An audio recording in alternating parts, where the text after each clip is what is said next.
Bien, este es uno de los primeros capítulos que se dicta en anatomía, en este caso en el curso del anfiteatro de Sanfer, porque sabemos que son 8 capítulos.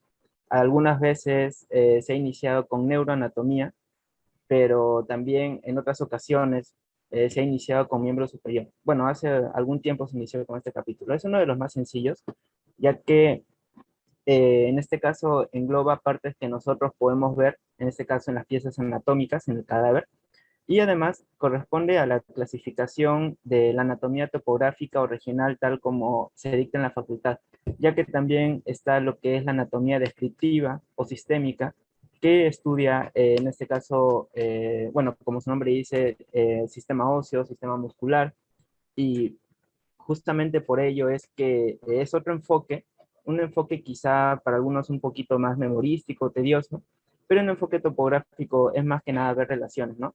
La inervación, la irrigación, incluso el drenaje linfático, que en este caso están involucrados en estas partes, ¿no? Un segundo. Muy bien. Entonces, ¿cuáles son los objetivos? Identificar las diferentes estructuras anatómicas que forman parte de los huesos, las articulaciones y músculos del miembro superior. Obviamente esto se ve en 2 o 3 clases en la facultad. Aquí vamos a hacer una breve revisión de lo que deben conocer, de lo que yo les puedo proveer a ustedes con mi experiencia. También comprender la irrigación y drenaje venoso de las regiones del hombro y brazo, conocer el recorrido de los nervios y su territorio de inervación en las regiones de hombro y brazo, y conocer la función motora de los grupos musculares, ¿no? Para la actividad física, manipulación o también los gestos. Entonces, ¿cuáles son los contenidos que vamos a ver? Anatomía topográfica, la osteología del miembro superior, las articulaciones del miembro superior, así como en el caso del hombro, la región axilar, la región deltoidea y escapular. Eh, Dentro de esto también se incluye el plexo braquial, por ejemplo. Aquí, en el brazo, bueno, planos anatómicos, la región braquial anterior posterior. Si nos alcanza tiempo también, bueno, los elementos musculares, vasculares y nerviosos que son importantes. Y bueno, la región del codo que entre asterisco, ¿no? Porque en realidad, bueno, es un tema más que está, se ve un poco en las clases, pero en este capítulo, bueno, en esta clase, esta ponencia me enfocaré más en los primeros puntos, ¿no? Ahora, bueno, la anatomía topográfica. Entonces, la osteología del miembro superior. Cada miembro superior posee 32 huesos, dentro de los cuales contamos, por ejemplo, a la cintura escapular. Se le llama cintura justamente por esta forma que tiene la cintura escapular, que incluye a los huesos omóplato y la escápula. Voy a anotarlo, omóplato y escápula. También, ¿qué tenemos aquí? El brazo. Tenemos un solo hueso que es el húmero. Se les llama, por ejemplo, huesos largos a aquellos que tienen como componentes distales a las epífisis proximales y distales. ¿Qué quiere decir proximal? Que está más cerca al centro de gravedad del cuerpo. En este caso, esto que estoy señalando aquí vendría a ser la epífisis proximal del húmero. Y esto que estoy señalando aquí vendría a ser la epífisis distal, eh, en este caso de este hueso, epífisis proximal y epífisis distal. Y lo que está en el centro viene a ser la metáfisis, o diáfisis, perdón, la diáfisis. Entonces, este vendría a ser el único hueso del brazo, y en el antebrazo tenemos lo que es el radio y el cúbito, también con sus características particulares que vamos a mencionar después. Este es un gráfico del Yokochi y este es otro gráfico que también se puede encontrar en internet mencionando justamente lo que acabo de mencionar, la clavícula, la escápula, además de los huesos largos, también tenemos a los huesos planos y los huesos irregulares. Eh, que también los huesos planos tienen otras características, ¿no? Por ejemplo, tienen 2 tablas y el diploide, pero más que nada en el miembro superior, la clavícula, tanto el húmero, la ulna y el radio, vienen a ser esos huesos largos. No importa la extensión, sino importa las características que mencioné de tener la epífisis y la diáfisis. ¿Qué más? Bueno, se le conoce ulna en la nominación francesa o tradicional. Y bueno, cúbito, hay 2 nomenclaturas, la nomenclatura de la escuela francesa y de la escuela americana. Y dependiendo de esas, podemos encontrar en la anatomía diferentes nombres para, bueno, no solo huesos, sino también epónimos, que ahora están un poco más desfasados porque se prefiere la nomenclatura americana, que es un poco más descriptiva, más específica que memorizar apellidos, ¿no? Y bueno, ahora mencionando la clavícula, ¿no? Había dicho que es un hueso largo. Vemos aquí que tenemos la vista anterior o ventral, tenemos la vista inferior o caudal y la vista superior o craneal, que son sinónimos. Craneal viene de cráneo, o sea, viene de la parte superior. Caudal viene sinónimo de ser la parte inferior. ¿Y qué tenemos aquí? Tenemos una porción external y una porción acromial, ¿no? Que está más alejada del centro. Tienen estos nombres justamente porque se articulan respectivamente con estos huesos. Por ejemplo, en el centro tenemos el esternón, que consta del manubrio esternal, el cuerpo del esternón y la apófisis sifoides, ¿no? Que tiene como, bueno, tiene una forma particular. Voy a, bueno, aquí supongamos que este es un manubrio, después está el cuerpo del esternón, que también se articula con las costillas, más para abajo, y la apófisis sifoides, ¿no? Que tiene una forma un poco puntiaguda y se puede palpar. ¿Qué más? En la vista inferior tenemos justamente la superficie articular acromial, que también se puede observar. Se puede observar la línea trapezoide y el tubérculo conoideo. Recibe estos nombres porque justamente hay grupos musculares que se insertan aquí, tales como el músculo subclavio, y por eso aquí también se denomina tubérculo, o bueno, en este caso el relieve subclavio. Hay una impresión del ligamento costoclavicular porque esta región también corresponde justamente a esa parte anatómica. Y bueno, en la vista superior vemos aquí, ¿no? Que tiene una forma, bueno, vemos que de este lado anterior tiene una forma más convexa, mientras que en la vista inferior tiene una forma más cóncava. ¿Qué más? Bueno, habíamos mencionado, esta es la clavícula. ¿Cuáles son sus inserciones? Por ejemplo, en la epífisis lateral tenemos lo que es ligamento acromio clavicular. El acromio viene a ser justamente la porción, bueno, la porción con la que se une la clavícula en su porción más distal o más lateral, mejor dicho. Este vendría a ser el ligamento acromio clavicular, porque el acromio viene a ser una porción del hueso omóplato. Este es el omóplato y esta es la clavícula. El acromio viene a ser una porción justamente que es donde se inserta este ligamento acromio clavicular. Esto viene a ser el acromio y esta viene a ser la epífisis lateral. Y justamente por estos dos nombres es que recibe el nombre de ligamento acromio clavicular. A su vez se divide en superior e inferior, ¿no? Por si desean algún dato adicional. Pero aquí ya podemos identificar ello. También están los ligamentos córacoclaviculares. Bueno, esto que vemos aquí viene a ser la apófisis coracoides, que también viene a ser una parte también con la que se articula la clavícula, es parte del omóplato o escápula. Recibe dos nombres, ¿no? Por ejemplo, eh, hay ligamentos coracoclaviculares anterolateral y posteromedial.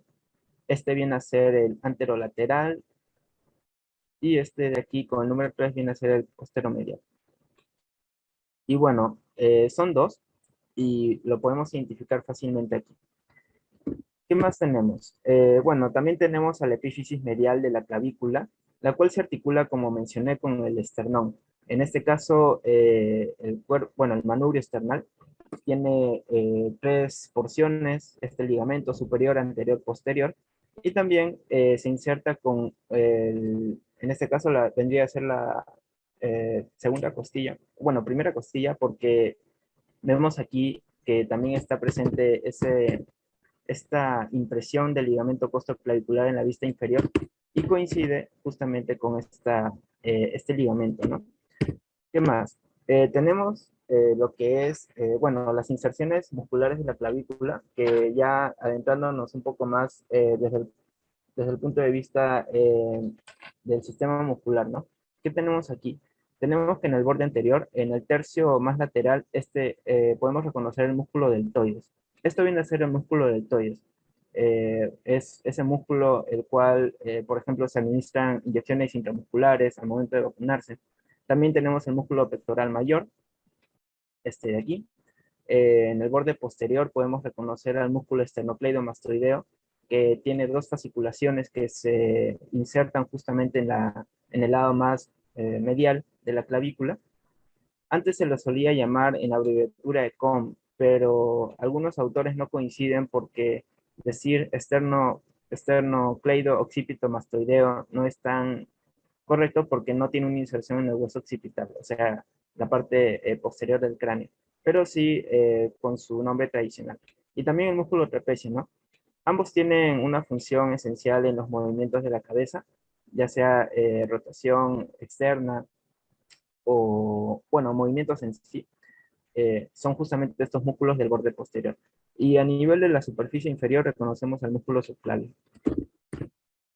Bueno, ahora, bueno, siguiendo con la parte de la osteología, tenemos lo que es el húmero braquial, que viene a ser un hueso largo, tanto en su lado anterior como posterior. ¿Qué podemos rescatar del húmero braquial, no? Como dije, es un hueso largo que tiene epífisis proximal y la epífisis distal. ¿Qué más? Esto, bueno, esto viene a ser la cara anterior y esto viene a ser la cara posterior. En la epífisis superior podemos reconocer que se articula con el hueso del omóplato o escápulo. ¿Cómo se le llama esta articulación? La articulación escápulo-humeral o gleno-humeral. Lo voy a poner con sus iniciales aquí. Disculpen, no tengo tan buena visión, pero escápulo-humeral o gleno-humeral. ¿Por qué se le llama gleno? Bueno, esto viene a ser un paréntesis porque existen muchos tipos de articulaciones, ya sea articulaciones móviles, semimóviles o no móviles. Y dentro de las móviles tenemos también a las que son, por ejemplo, articulaciones tipo pivot, trocoide. eh, y bueno, la glenoidea tiene su nombre porque permite o permitiría un movimiento como si fuera esférico, ¿verdad? Vemos aquí la cabeza del húmero que encaja en más o menos una tercera parte de la articulación, en este caso de la escápula. ¿Qué más? En la epífisis inferior o distal, vemos que, bueno, aquí ya se correspondería con el hueso radial y cubital. Yo tenía una mnemotecnia, el hueso radial en la posición supina, perdón, en la posición supina como vemos aquí, eh, si vemos nuestro pulgar, son dos huesos, ¿verdad? Dos, en este caso, dos falanges, y como son dos, y radio tiene dos sílabas, aunque parezca un poquito tonto, yo lo asociaba así, ¿no? Radio. Entonces, mi pulgar está más al lado lateral, así que correspondería a este lado del radio. Y cúbito tiene tres sílabas. Entonces, yo lo asociaba con el meñique, ¿no? Que está más, ¿cómo decirlo? Medial. Entonces, este es el cúbito y este es el radio, así corresponde. Entonces, ¿cómo se le llama a esas articulaciones? La articulación húmero-radial y la articulación húmero-cubital.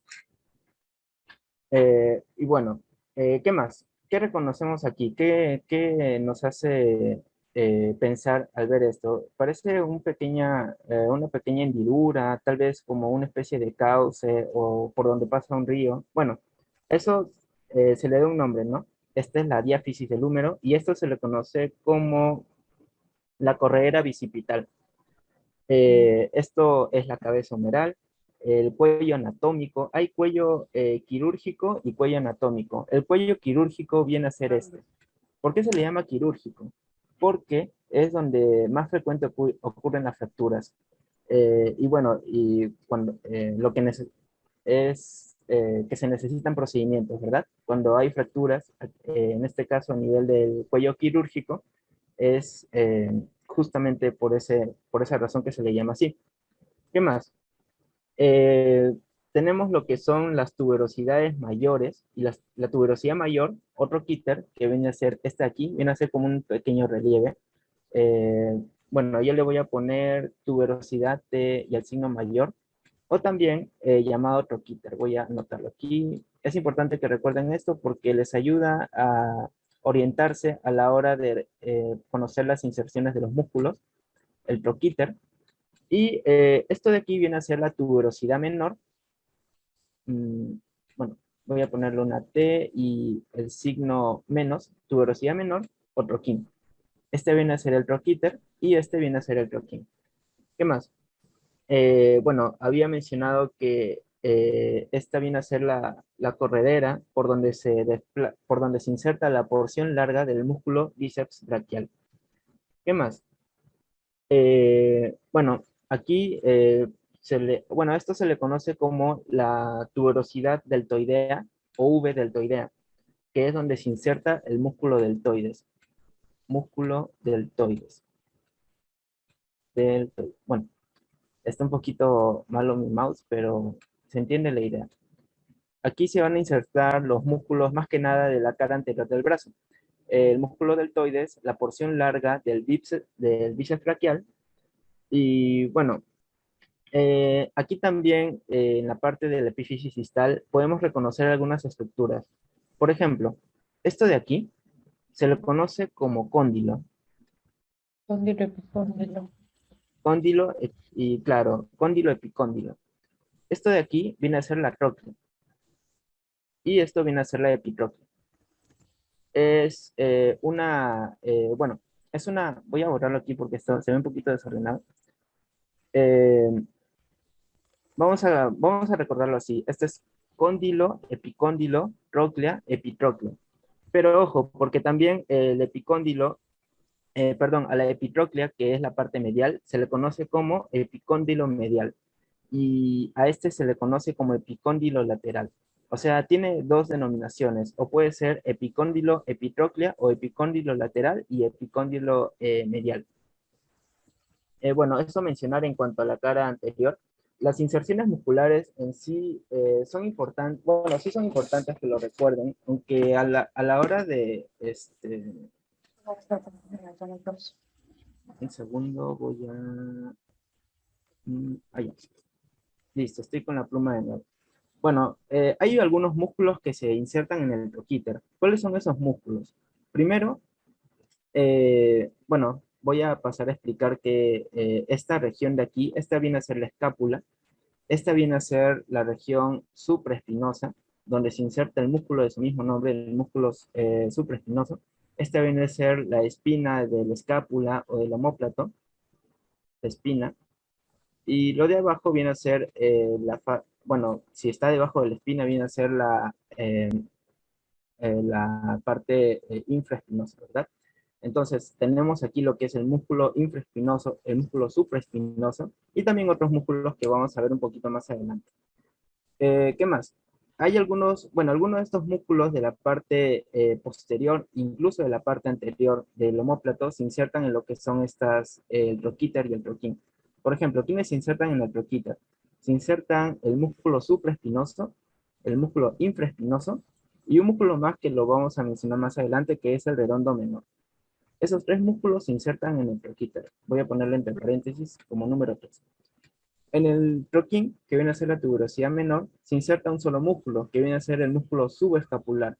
El músculo subescapular es el único que podemos encontrar en la cara anterior del omóplato. Recuerden, esta es la cara anterior bueno, tanto del húmero como del omóplato. Y en la segunda imagen tenemos la cara posterior de lo que viene a ser el húmero y el omóplato, ¿no? Aquí reconocemos tres músculos que se insertan en la troquita mayor. Y aquí el subescapular que se inserta en el troquín. Un dato más. ¿Qué pasa? ¿Qué estructura pasa por el cuello quirúrgico? Recuerden que este es el cuello quirúrgico. ¿Qué vemos aquí? Bueno, aquí ya les sopla la respuesta. Tenemos el nervio axilar. También se le llama circunflejo. Entre paréntesis le voy a poner circunflejo, porque justamente rodea lo que es el cuello quirúrgico. Entonces, al rodear el cuello quirúrgico es que se le da esta otra denominación. Y bueno, también podemos ver bueno, la cordera bicipital, la V deltoidea. Y bueno, eso podemos destacar a grosso modo, ¿cierto? Bueno, ahora, recuerden que yo les hablé en este caso del cuello quirúrgico, ¿cierto? ¿Qué es lo que sucede cuando este cuello quirúrgico se fractura? Eh, cuando este cuello quirúrgico se fractura, está el compromiso de lo que es el nervio radial. Todavía no he mencionado tanto la parte de inervación, pero bueno, les voy a adelantar esta lámina porque les ayudará a entender un poco cuál es el recorrido de algunos de los nervios más importantes que no deben olvidar. Una vez más, este es el cuello quirúrgico.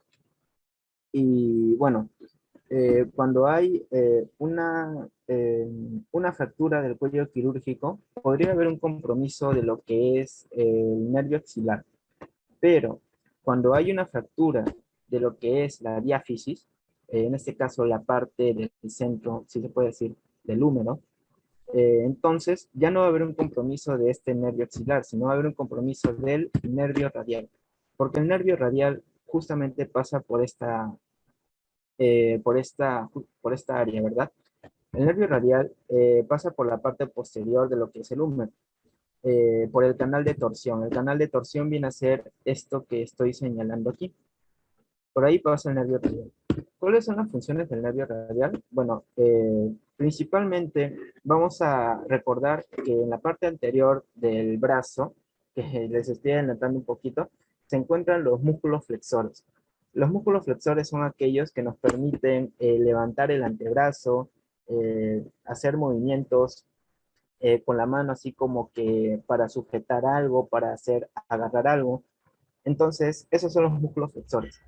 Mientras que los músculos extensores, que vienen a ser aquellos que están en la parte posterior, se encargan, como su nombre dice, de la extensión, o sea, de estirar el brazo, hacer movimientos opuestos a los flexores. ¿Qué es lo que sucede? El nervio radial se encarga principalmente de inervar a los músculos extensores. Entonces, cuando hay una fractura de la diáfisis del húmero, se da lo que es el signo de la mano caída. ¿Por qué? Porque al no inervar correctamente al nervio radial, o al estar lesionado, no puede inervar los músculos extensores, tanto del antebrazo, de la mano, que tienen la función, como les había mencionado, de estirar, ¿verdad?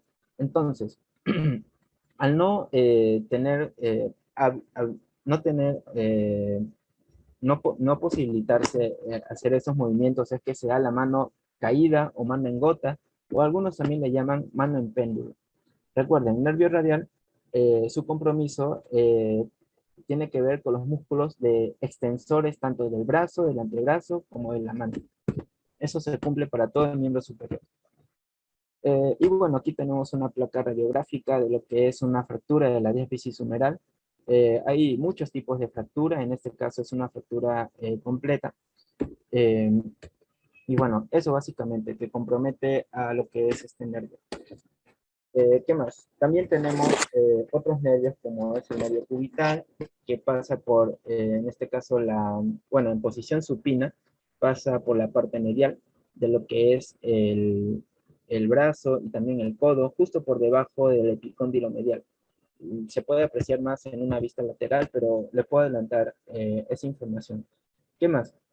Eh, bueno, el nervio, perdón, bueno, en cuanto a la epitróclea o epicóndilo medial, que es este de aquí, forma junto, bueno, en la parte del codo, en la parte posterior, hay algo que se le llama el olecranon. El olecranon viene a ser justamente la parte posterior ya de la epífisis distal, y junto con la epitróclea o epicóndilo medial forman el canal epitrócleo olecraniano.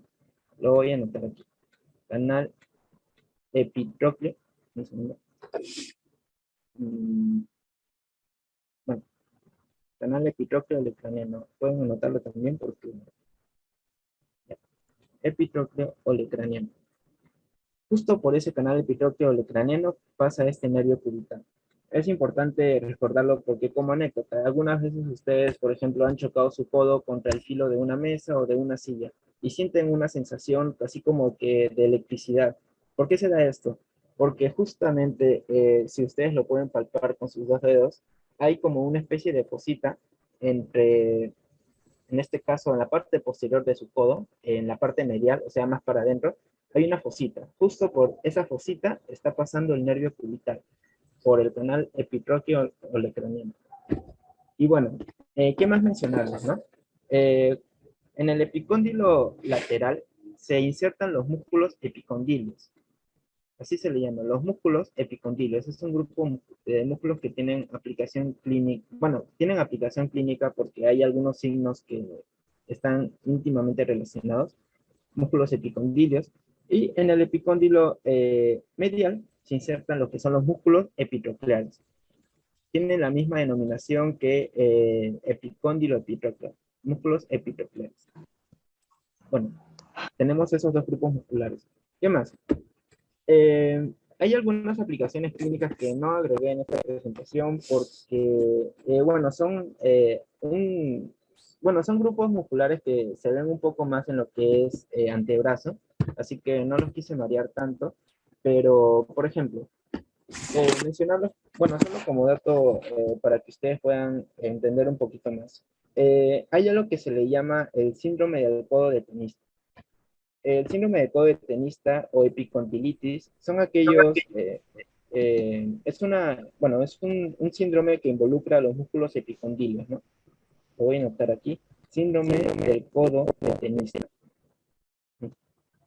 Y bueno, cuando hay un compromiso de los músculos epitrocleares, se da lo que es el síndrome del codo de golfista. Los dejo como tarea adicional, chicos, o bueno, tarea para que ustedes investiguen un poquito más por qué es que se dan estos síndromes. Quizás alguno ya lo haya averiguado, pero básicamente estos músculos del antebrazo que se insertan en estos epicóndilos tienen funciones tanto para supinación, es decir, la posición anatómica y extensión, como son los músculos epicondilios, o de pronación y flexión, como son los músculos epitrocleares, ¿verdad? Entonces, dependiendo de cómo están afectados, es que van a imposibilitar algunos movimientos que realizan estos deportistas, tenistas o golfistas. ¿Qué más? Tenemos lo que es el radio y el cúbito. Como mencioné en mi mnemotecnia, el radio viene a ser el hueso más lateral porque yo lo asocio más con el pulgar. Entonces, ¿qué podemos identificar a simple vista, no? El radio, de por sí, esta puntita de aquí tiene un nombre en anatomía, se le conoce como la apófisis estiloides.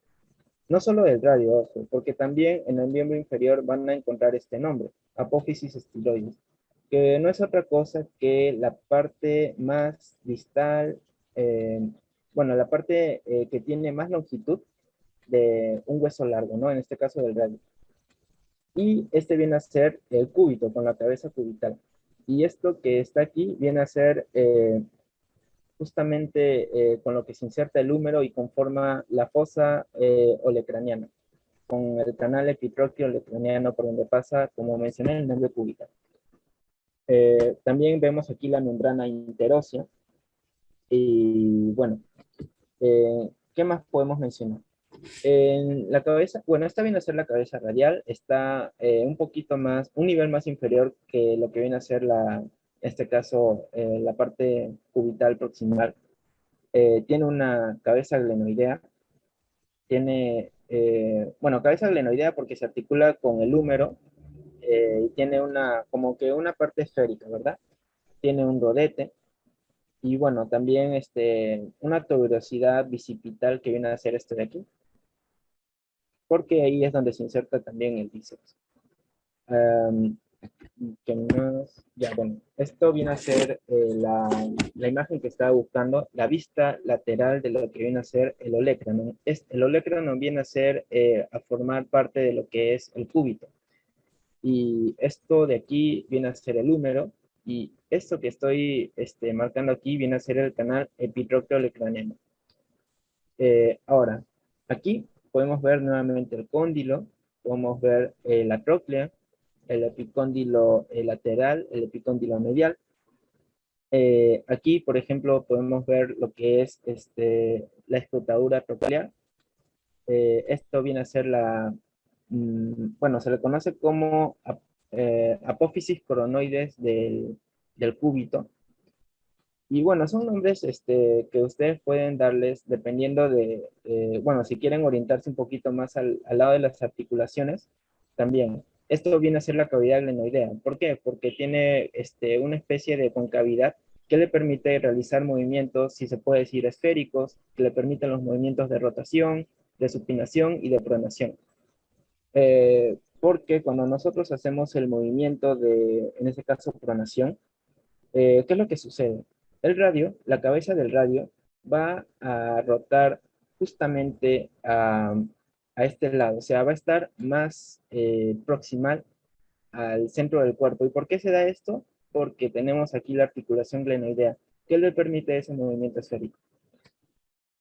Y bueno, eso es lo destacable de lo que viene a ser la parte de osteología, a grosso modo, porque la parte de articulaciones, si bien es cierto, les permite entender cómo será la dinámica del movimiento pronación, supinación, rotación, viene a ser un poquito más para que ustedes lo vayan aprendiendo poco a poco, pero al menos ya conocen un poquito más de las inserciones, recapitulando, ¿no? ¿Cuál es el recorrido de los principales nervios? Vemos aquí el nervio radial, que está comprometido cuando hay una fractura de diáfisis, el nervio cubital, que pasa por el canal, ¿qué canal? Canal epitróqueo o olecraniano. El nervio axilar, que también está comprometido cuando hay una fractura del cuello quirúrgico, y bueno, esos tres nervios principalmente. Ahora, si hablamos de la región del hombro, el hombro, bueno, tenemos lo que es el relieve deltoideo, donde se encuentra el músculo deltoideo. Esta es la región deltoidea, tenemos la región axilar y la región escapular. En la vista posterior podemos ver. ¿Qué más? Este surco que vemos aquí se le conoce como el surco deltobicipital. ¿Por qué? Porque aquí se encuentra justamente el músculo deltoideo y aquí el músculo bíceps braquial. Esto de aquí viene a ser el surco deltobicipital. Esto de aquí viene a ser el surco deltopectoral. En personas musculosas se puede notar más esa diferencia. Y posteriormente tenemos lo que es el surco deltotricipital. Este de aquí. El músculo tríceps tiene, bueno, tres cabezas musculares y de ahí viene su nombre. En cambio, el bíceps braquial tiene dos. El tríceps, al estar en el lado posterior, ¿de qué se encarga este músculo? De los movimientos de extensión. Y bueno, un dato adicional, ¿no? Porque en la anatomía vamos a ver mucho, sobre todo en el capítulo de neuro, lo que son los dermatomas. Eh, ¿Qué vienen a ser los dermatomas? Vienen a ser áreas topográficas donde se dan la inervación sensitiva, es decir, las ramas de bueno, las terminaciones de la médula, hay ramas sensitivas que llegan a en este caso, a zonas de la piel. Esto viene a ser, bueno, esto corresponde al nervio supraclavicular. Esto de aquí viene a ser, a corresponder al nervio circunflejo, porque recuerden que por aquí está el cuello quirúrgico del húmero. Y en la parte posterior, igualmente, el nervio supraclavicular y el nervio axilar o circunflejo. ¿Qué más tenemos? Bueno, ahora entrándonos un poco más al músculo deltoides en específico, es un músculo voluminoso, eh, que está íntimamente relacionado con la clavícula y la acromion, también con la tuberosidad o V deltoidea de la epífisis proximal del húmero. Eh, ¿Cuáles son sus funciones? ¿No? Las funciones es la abducción. ¿Qué significa abducción? Abducción o abducción bueno, se le llama abducción porque es más reconocible verbalmente que decir abducción que aducción. A veces es un poco confuso. Abducción viene a ser como que un movimiento hacia afuera del hombro, ¿verdad? El movimiento hacia afuera del hombro es permitido en este caso por el deltoides, el músculo deltoides. ¿Qué más permite? Permite la flexión del hombro y también la extensión, flexión y extensión.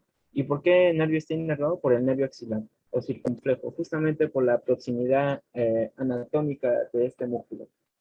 Eh, bueno, ahora, eso es a grosso modo. Ahora vamos a entrar a la región axilar. La región axilar en realidad se le identifica más con una pirámide. ¿Por qué? Porque si nosotros comparamos, ¿no? ¿Qué tenemos aquí en el vértice? Tenemos el punto medio de la clavícula. Imaginemos que ese es el punto medio de la clavícula. En la base o pared inferior tenemos lo que es la piel de la región axilar. En la pared anterior tenemos lo que es la región pectoral. En la pared posterior, el área subescapular, que es la parte anterior del omóplato. Recuerden, subescapular, cara anterior de la escápula. Eh, Donde está la espina del omóplato, esa viene a ser la cara posterior. En la cara lateral que tenemos, la región braquial, y en la cara medial, la región torácica. Cada una de estas regiones es importante porque nos permite entender cuál es el recorrido de los nervios y venas y arterias que vamos a ver que son muy importantes porque se encargan de, en este caso, inervación y irrigación de los músculos. Bueno, entonces, ¿qué más? Tenemos aquí, por ejemplo, la fosa axilar. Y aquí ya puede ser un poquito confuso, pero esto que vemos aquí vienen a ser partes de lo que es el plexo braquial. El plexo braquial inicia desde lo que es la salida de los nervios raquídeos de la médula espinal. Desde C4 hasta C8 se forman las raíces del plexo braquial. Esta es una especie de calentamiento porque hay una imagen exclusiva para el plexo braquial, pero les puedo adelantar eso, ¿no? El plexo braquial es posterolateral, o sea, es posterior y es lateral. ¿Qué tenemos aquí? Tenemos lo que es, los músculos del cuello también se dividen en muchos planos, entonces hay lo que son los músculos, bueno, músculos escalenos, y etcétera, etcétera, pero es básicamente esa distribución. Tenemos lo que es la vena subclavia, tenemos lo que son los vasos linfáticos, que en esta imagen no lo podemos visualizar también. Y bueno, algunas otras, como por ejemplo la arteria braquial también, eh, la vena humeral, que va a, bueno, es tributaria de lo que son la vena basílica y cefálica, también les voy diciendo. Esto viene a ser, en este caso, la base o pared inferior de bueno, en este caso, un corte así axial. ¿Qué reconocemos aquí? Reconocemos la piel, el tejido celular subcutáneo. Y bueno, aquí también, a esta área de aquí se le conoce como hiato de Langer. Hiato de Langer. ¿Por qué? Porque viene a ser una separación de las fascias por donde discurren tanto vasos linfáticos como la prolongación axilar de la glándula mamaria, en el caso de, bueno, hombres y mujeres, y por eso también recibe un nombre especial, como la cola axilar de Spence. Voy a anotarlo aquí, cola axilar de Spence. ¿Qué más podemos reconocer aquí? Uy, disculpen, mi mouse es un poco inestable. Bueno, Spence se escribe, bueno, terminología anglosajona, así que lo voy a poner aquí como Spence. Así. ¿Qué más? Esto de aquí viene a ser el músculo pectoral mayor. Lo estoy rodeando aquí con el puntero rojo. Este de aquí viene a ser lo que es el músculo pectoral menor. Este de aquí viene a ser el músculo dorsal ancho. También se ve un poco en lo que es el área de, en este caso, de dorso, pero aquí también en la parte axial lo podemos visualizar. Em, y bueno, ahora, respecto al músculo pectoral mayor, este es el músculo pectoral mayor. Es un músculo ancho que es fácilmente palpable en personas musculosas. Está relacionado con la clavícula, con el esternón y los cartílagos, con los huesos costales del primero al sexto, y también con la corredera bicipital, es decir, la cara anterior de lo que viene a ser el húmero. Voy a cambiar de color para que se pueda visualizar mejor. Y bueno, imaginemos que esto de aquí es el húmero y ahí tenemos la corredera bicipital. Justo en ese punto es donde se inserta este músculo pectoral mayor. ¿Qué más? ¿Qué funciones se encarga este músculo pectoral mayor? Bueno, depende de cómo están distribuidas las fibras del músculo. Podemos razonarlo de esta manera. Por ejemplo, las fibras están así, ¿cierto? Sí, así, como si fuese un abanico. Entonces, como están así, las fibras tienen que contraerse, o sea, tienen que reducir tienen que, ¿cómo decirlo? Al contraerse las fibras, están como que acercando, en ese caso, la región del hombro, del brazo, a la línea media. Entonces, como le está acercando, ¿qué nombre recibe ese movimiento? ¿Abducción o aducción? Recibe el nombre de aducción, porque le está acercando a la línea media. ¿Aducción de qué? Del hombro. Esa es la primera función más destacable y se puede inferir por la disposición de las siglas. ¿Qué más? Rotación medial. O sea, está acercando la línea media y también está permitiendo la rotación medial del hombro. ¿Qué más permite? La flexión del hombro, es decir, permite levantar, en este caso, el brazo. Es un músculo trepador también porque se puede ejercitar al momento de hacer barras y también como un músculo accesorio de la inspiración. Entonces, ahí ya hemos enumerado como 5 funciones, pero ¿cuál es la más importante? Las que no se deben olvidar. Aducción y rotación medial del hombro.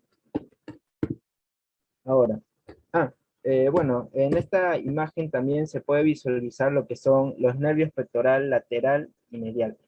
Eh, Estos provienen del plexo braquial y están en íntima relación con el músculo pectoral que, bueno, no se puede reconocer aquí tan bien, pero sería básicamente su inervación. Nervio pectoral lateral y nervio pectoral medial. Ahora, tenemos aquí lo que es, voy a borrarlo con el borrador porque esta imagen de aquí está más enfocada en otra cosa. ¿Qué podemos reconocer aquí? Tenemos lo que es el surco deltopectoral. Y en ese surco deltopectoral reconocemos una vena. ¿Qué nombre recibe esa vena? La vena cefálica. Y también reconocemos la arteria deltoidea. Tenemos dos paquetes de irrigación. Sí, perdón, estoy leyendo recién el chat. Uy, un segundo, creo que hay una interferencia. Perdón, perdón. Eh, sí, los síndromes que yo había mencionado en la diapositiva anterior son nombres convencionales en realidad. Síndrome del golfista y síndrome del tenista están aquí en los grupos musculares, o bueno, el síndrome del codo de tenista y el síndrome del golfista, que están íntimamente relacionados a los grupos musculares, ya sea epicondilios y epitrocleares. Eh, Espero que puedan reforzar un poquito esa parte porque en realidad son nombres convencionales para hacer referencia a cuáles son las funciones que están siendo afectadas. Este grupo muscular, por ejemplo, se encarga de la supinación y flexión y el otro grupo muscular de la pronación y extensión. Entonces, al estar afectados los grupos musculares, ¿cuáles son los movimientos de un tenista? Hacer hacer una especie de rotación y flexión. Y el golfista, cuando está, bueno, si ustedes hacen el ademán, o bueno, podría encender mi cámara también, es como que lanzan la pelota muy lejos y se quedan con el brazo extendido. Entonces, esos movimientos tan característicos están siendo comprometidos al haber una afección de cualquiera de estos nervios o de estos grupos musculares. Bueno, eso quería mencionar. Ahora, nuevamente estamos en región axilar, la pared anterior o pectoral y la pared posterior o subescapular. ¿Qué podemos reconocer en la pared anterior o pectoral? Primero, hay una fascia pectoral profunda que reconocemos aquí como, bueno, parece una telita en realidad, ¿no? ¿Qué músculos podemos reconocer aquí? Debajo de la clavícula está el músculo subclavio y también el músculo pectoral menor. Hay músculo pectoral mayor y músculo pectoral menor. Y debajo del hueso, la clavícula está el músculo subclavio. ¿Qué más? Hay un ligamento suspensorio de la axila que recibe el nombre de ligamento de Jardí, que bueno, es un epónimo y bueno, es una fascia que se inserta en la clavícula, en la apófisis coracoides, envuelve el pectoral menor, llega a la base de la axila y bueno, su nombre en nomenclatura americana, ¿cuál sería? Fascia clavicóraco pectoro axilar. ¿Y cuál es su nomenclatura de la escuela antigua? Ligamento de Jardín. Eso es parte de la, bueno, el sistema de denominación.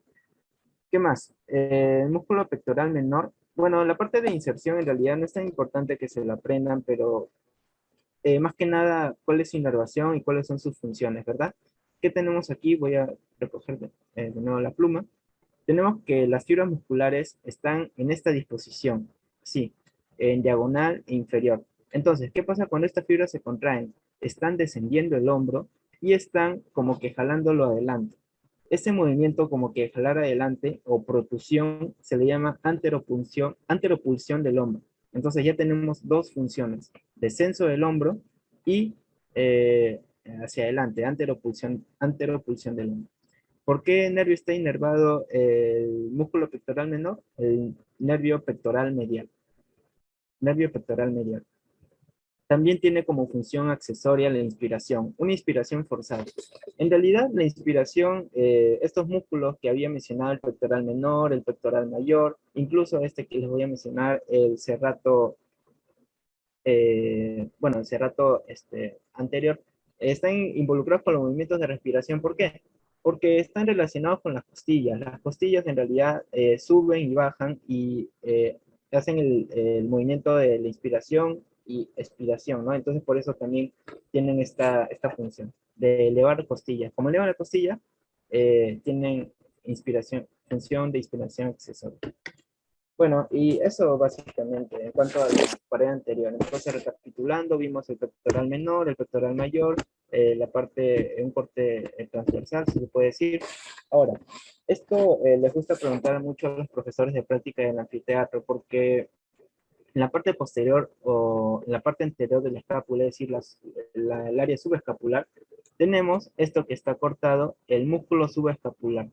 Yo le pongo abreviatura músculo subescapular. Así es. Bueno, y, perdón, un lapsus. Disculpen. No es todo en realidad.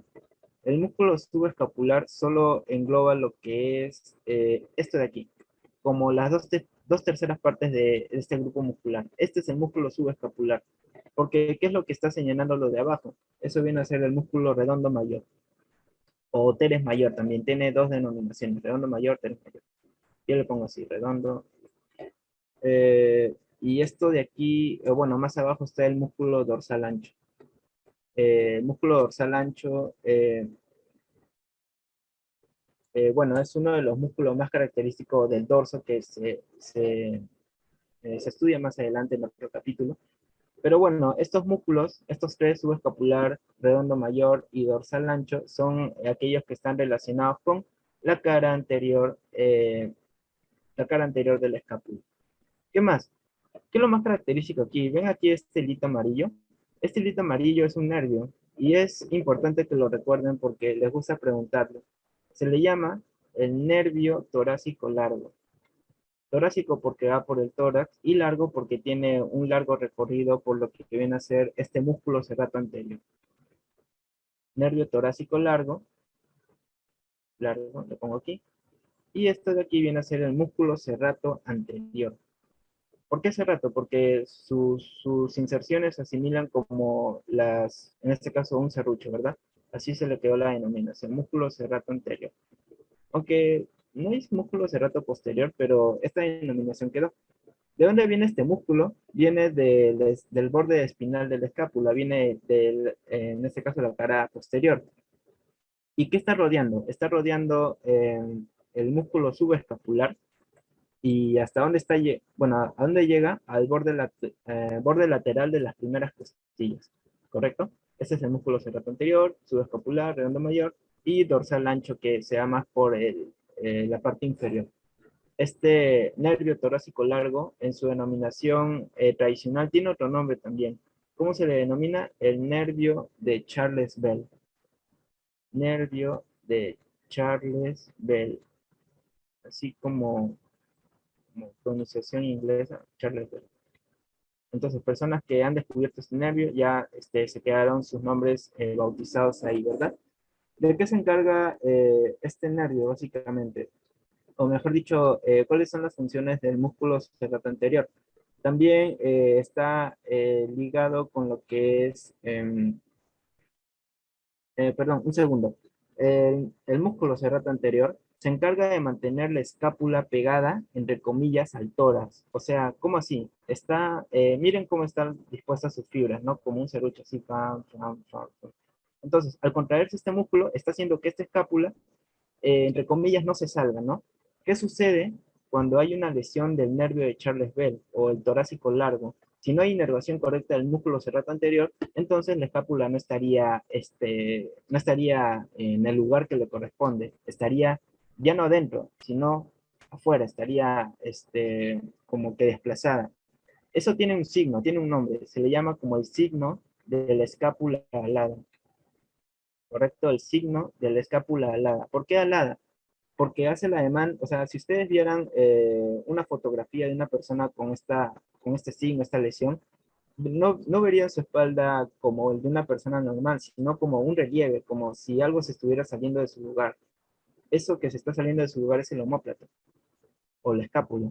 Y por eso recibió ese nombre, ¿no? Alada porque en realidad, bueno, hace como una, bueno, no estoy seguro si se asemeja a la forma de una paloma, pero quedó esa denominación, escápula alada. Bueno, ahora, ¿qué más? Parálisis, bueno, ya hemos visto la distribución de las fibras, la inervación, uno de los nervios más importantes que deben recordar. Ahora la irrigación del hombro. Bueno, esta parte es un poquito larga. No puse en realidad letras porque bueno, me gustaría más que nada se queden con la imagen. También son imágenes extraídas del Netter, pero ¿qué deben recordar, no? La arteria axilar en realidad es una continuación de la arteria subclavia. Imaginen, esta es la clavícula, está cortada, y esta línea divisoria es lo que separa la parte de la arteria subclavia con lo que viene a ser el origen de la arteria axilar, que justamente está aquí también. Estos son los puntos de corte, ¿no? De arteria subclavia, arteria axilar, y lo que viene a ser la arteria humeral o braquial. Entonces, ¿qué es lo que sucede con esta arteria subclavia? Ustedes pueden ver aquí bastantes ramas, ¿no? Bastantes ramas. Estas ramas, algunas de estas bueno, esta por ejemplo está rodeando el cuello quirúrgico. Otras ramas, por ejemplo, pasan por el tercio posterior de la clavícula.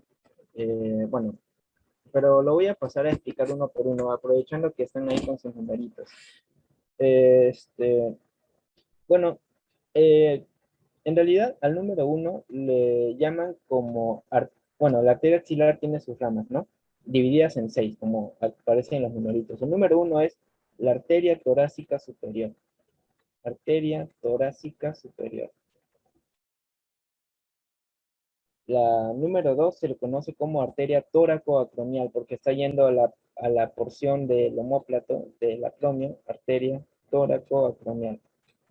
Lo voy a poner aquí con sus iniciales, tóraco-acromial.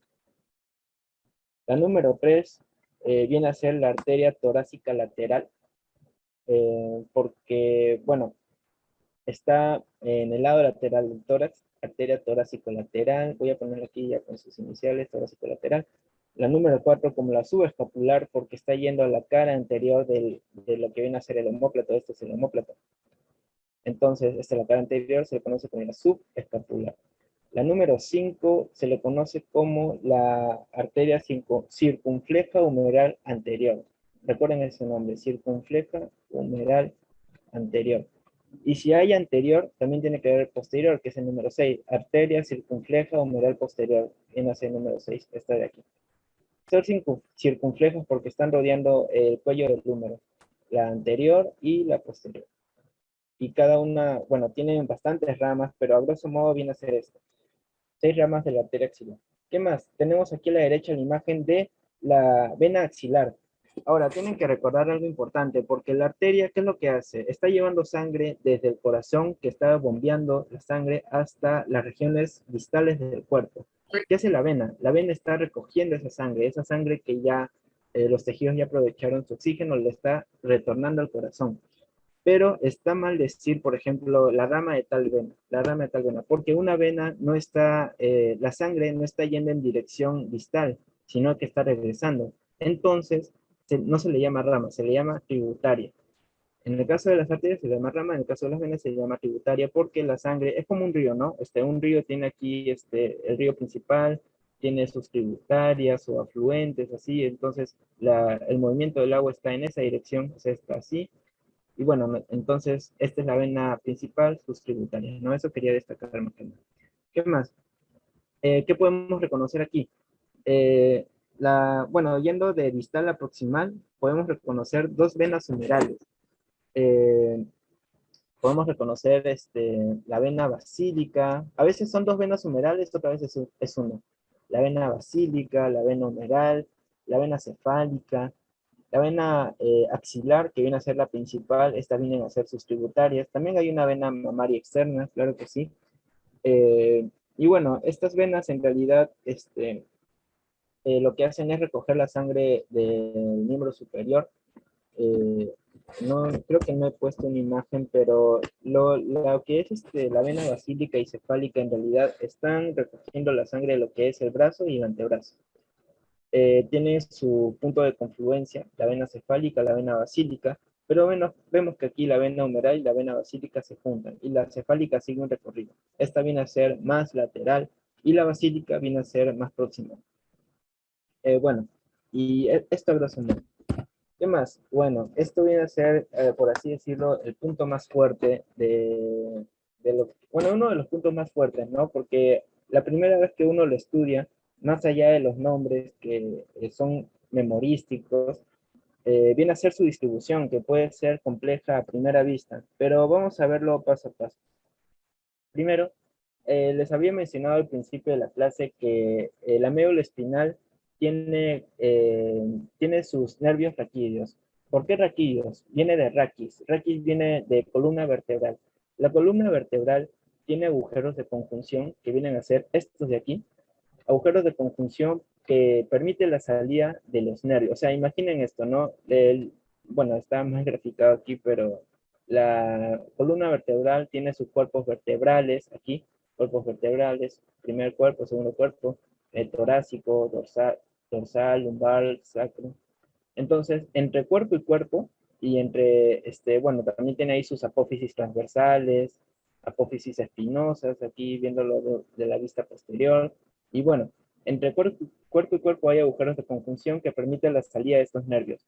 Ahora, imagínense, ¿por qué recibe C5, C6, C7, C8? Porque así como los cuerpos vertebrales se dividen ¿en qué se dividen? En cervical, en torácico, en lumbar y en sacro. Los segmentos de la médula espinal también tienen esa división, cervical, torácico, lumbar y sacro. Y bueno, reciben una denominación de acuerdo a la vértebra de la que salen. Por ejemplo, si aquí está la vértebra C5, entonces el nervio que sale debajo de ese cuerpo vertebral sería la C5. Algo así, me recuerdo, porque en el capítulo de neuro se vuelve a repasar este orden, ¿no? Pero más que nada esa introducción para que entiendan que de C5 a C6, C7, C8, corresponde esto al segmento cervical, por eso tiene esa abreviatura C. Y después sigue el segmento torácico. Hablo de los nervios raquídeos, ojo, no hablo de los cuerpos vertebrales, eso ya es otra cosa. Entonces, hay variantes anatómicas, porque en algunas ocasiones puede irse hasta T2, pero lo usual es que el plexo braquial incluya de los segmentos C5 a T1. ¿Qué más? Algo que tienen que recordar es en qué se divide el plexo braquial. Tenemos las raíces, esto vienen a ser las raíces, voy a ponerlo con la R inicial. Tenemos los troncos primarios, son tres troncos primarios, aquí son 5 raíces, número 5. Aquí son tres troncos primarios, pongo la letra T y entre paréntesis el 3. Tres troncos primarios, el superior, el medio y el inferior. Por conveniencias que tienen estos nombres. Ahora, ¿qué más? Vemos aquí, por ejemplo, de C5 y C6, estas raíces se fusionan y forman lo que es el tronco superior. De C7 sale un tronco medio, ese es 1. Y de C8 y T1 sale un tronco inferior. O sea, ¿qué vemos aquí? que estos dos se fusionan forman un tronco. El C7 se continúa con el tronco medio y el C8 y el T1 se continúan con el tronco inferior. Ahora, aquí viene lo bueno, porque ya mencionamos raíces y troncos. ¿Qué viene después de raíces y troncos? Viene divisiones. División anterior, división posterior, división anterior, división posterior. ¿Cuántas divisiones contamos? 1, 2, 3, 4, 5, 6. Son 6 divisiones, así que aquí vamos a poner la letra D y entre paréntesis 6. ¿Por qué 6? Porque de cada tronco salen dos divisiones, una división anterior y una división posterior respectivamente. ¿Qué sucede? Luego de que ya tenemos las 6 divisiones, las 3 divisiones posteriores, bueno, como su nombre dice, una división de cada tronco forma una división posterior que se fusiona, ¿correcto? Esa fusión va a formar un cordón posterior. Algunos les llaman troncos secundarios a estos cordones y otros le llaman como fascículos. Recordemos, bueno, su nombre más común es troncos o también fascículos, menos comúnmente es troncos secundarios, ¿no? ¿Cuántos troncos son? Son 3.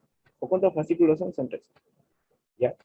Entonces, ya tenemos claro que las divisiones posteriores forman un cordón posterior, mientras que las dos primeras divisiones anteriores forman, ¿qué forman? El cordón anterolateral, mientras que la división anterior de este tronco inferior forma un cordón anteromedial. ¿Por qué? Recuerda, es como si tuvieran, como si estuviesen mirando a una persona de frente, ¿no? Este es, bueno, la parte cervical, su hombro, su antebrazo, eh, aquí está su tórax, su axila, su hombro, ya. Entonces, es como que ustedes ven aquí que este tronco superior está más para arriba y este inferior está más para abajo, por eso recibe esta denominación. Ahora, olvídense de eso un rato y enfóquense en las divisiones. Hay divisiones anteriores y posteriores. Eh, por eso es que recibe esta denominación. Proviene de las divisiones anteriores y es lateral. Este proviene de las divisiones anteriores y es medial. ¿Por qué medial? Porque está más cerca de la línea media, ¿no? Esta es la línea media. Y bueno, aquí tenemos esta nomenclatura. Y el cordón posterior se queda con ese nombre. Listo, entonces ya hemos reconocido, grosso modo, esta división. Y ya habiendo tenido esto, se forman lo que son las ramas periféricas.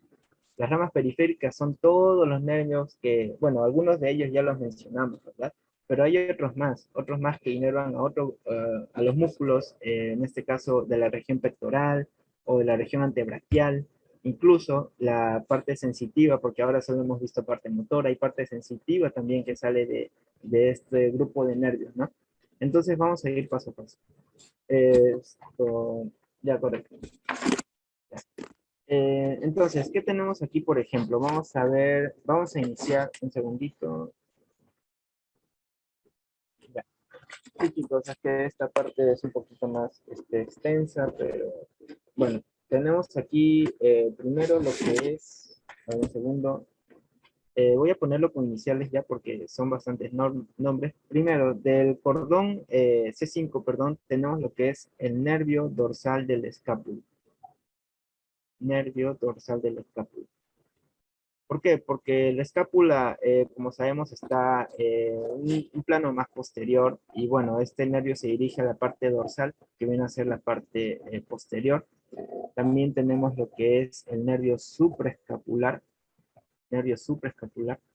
porque, bueno, ¿por qué se le llama supraescapular, no? Son nervios que inervan justamente la parte de la escápula, la parte superior de la escápula, eh, tienen función motora. La parte es el nervio supraescapular.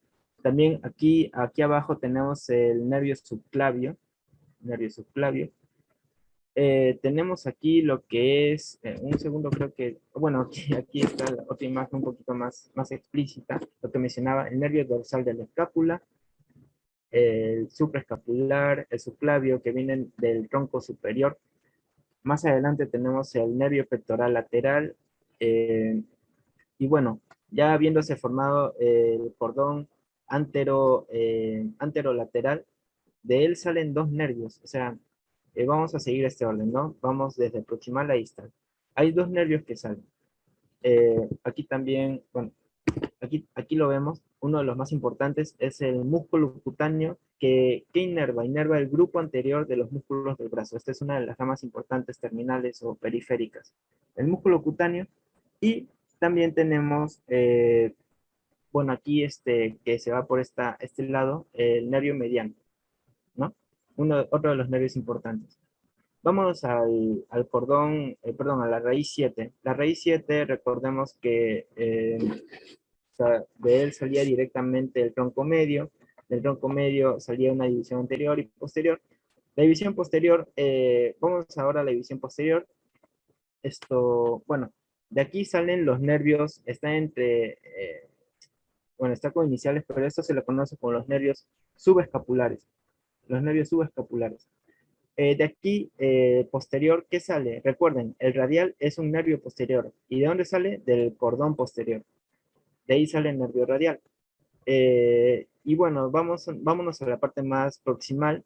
De aquí, no es necesario que se memoricen, por ejemplo, estos periféricos. Es necesario que sí que más o menos tengan una noción eh, de qué cordón, de qué ramas salen, pero con el tiempo y con repasar de repente haciendo unos flashcards, se lo pueden aprender rápidamente y ver sobre todo la relación con el músculo al cual inervan, ¿no? En el cordón anteromedial, que es este de aquí, ¿qué tenemos? Tenemos dos nervios, el nervio antebraquial cutáneo medial o cutáneo antebraquial medial y cutáneo braquial medial, ¿no? Este es del antebrazo y este es del brazo. ¿Por qué cutáneo? Porque no tienen una función motora, tienen una función sensitiva. Todos los nervios que habíamos visto hasta ahora tienen función motora porque van a los músculos. Subclavio, músculo pectoral lateral, pectoral mayor, pectoral menor. El músculo cutáneo también, los músculos anteriores del brazo. El radial también muscular, axilar también muscular. Pero los que tienen cutáneo, si van a la superficie de la piel, tienen función sensitiva. ¿Qué más podemos encontrar aquí? Bueno, tenemos el, bueno, el nervio cubital, que también sale del cordón anteromedial. Y bueno, este también tiene un recorrido posterior del cordón. Y recordemos aquí también el torácico largo, ¿no? El torácico largo sale de C5, C6 y C7. C5, C6 y C7. ¿Podrían dejar en el chat qué otro nombre tenía este nervio que bueno, lo acabamos de ver, de mencionar? ¿Qué otro nombre recibe el torácico largo?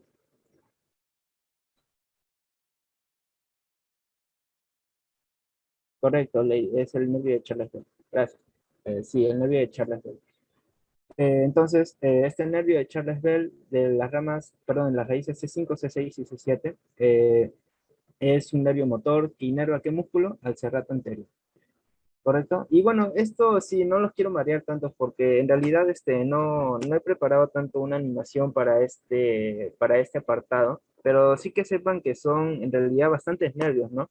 Que al momento que lleguen a la parte de plexo braquial, en realidad tengan una tablita o unos apuntes y practiquen bastante porque en sí hay grupos de nervios motores y también grupos de nervios sensitivos.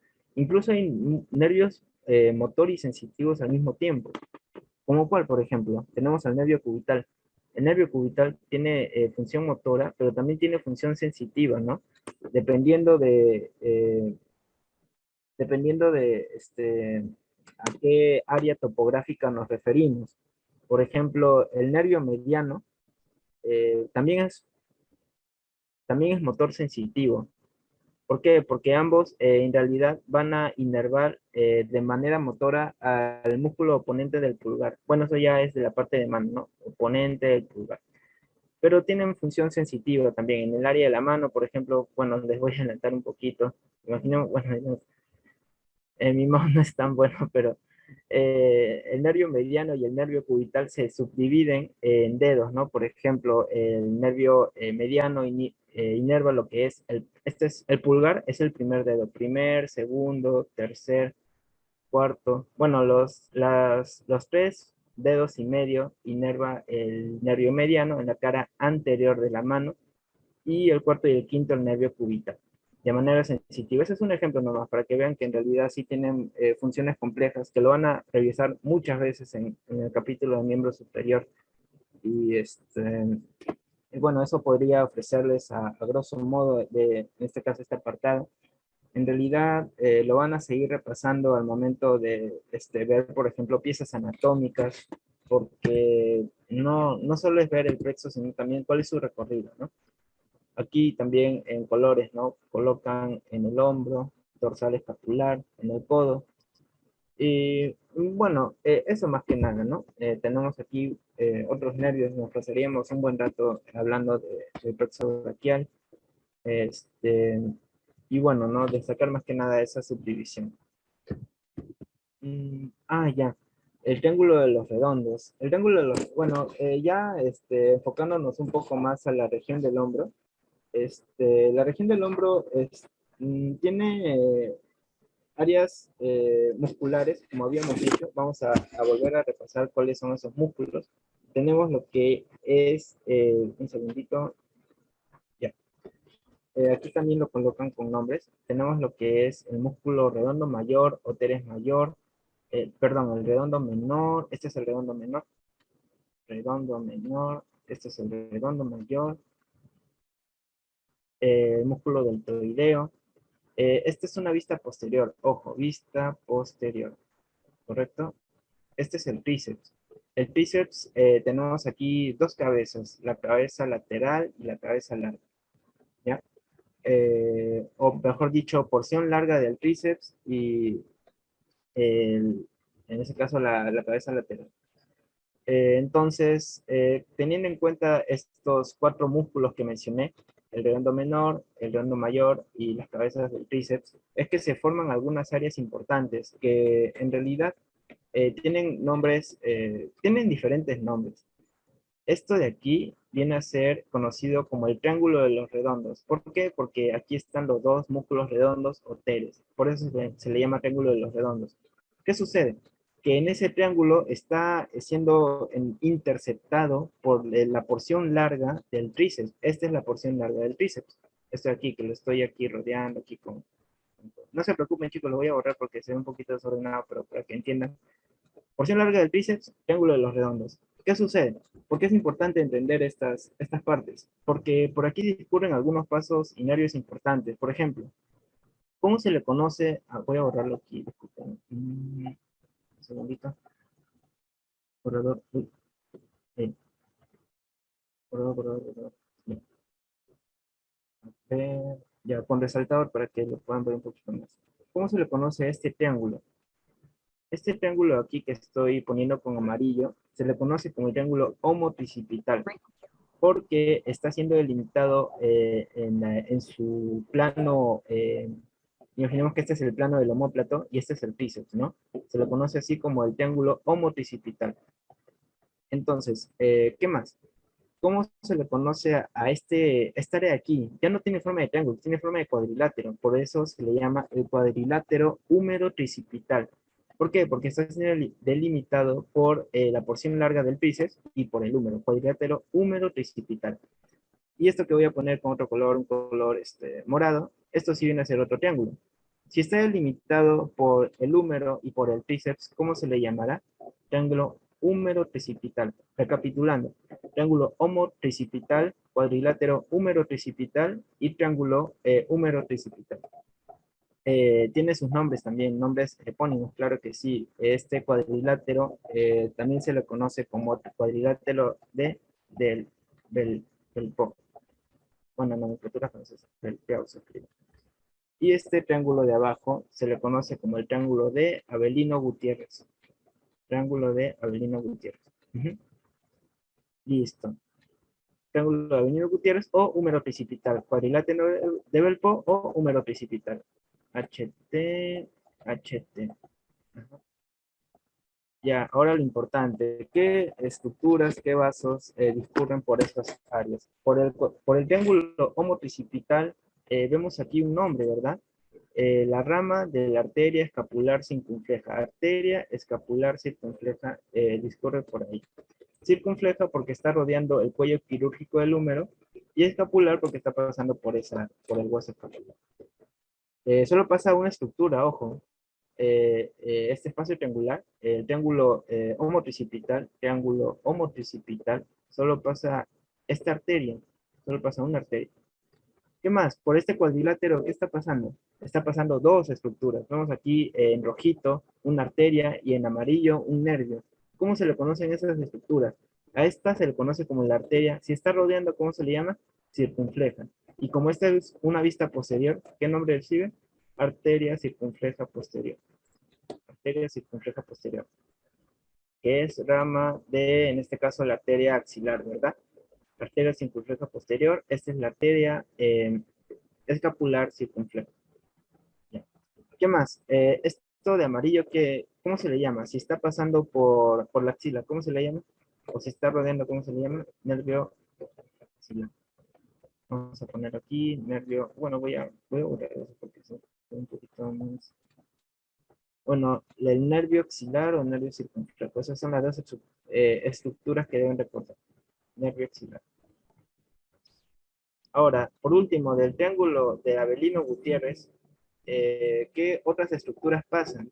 Recuerden a la arteria radial que pasa por la diáfisis, en este caso, la corredera del húmero, justamente, ¿no? El nervio radial y una arteria más, la arteria humeral profunda, que es una de las ramas de la arteria humeral, la arteria humeral profunda.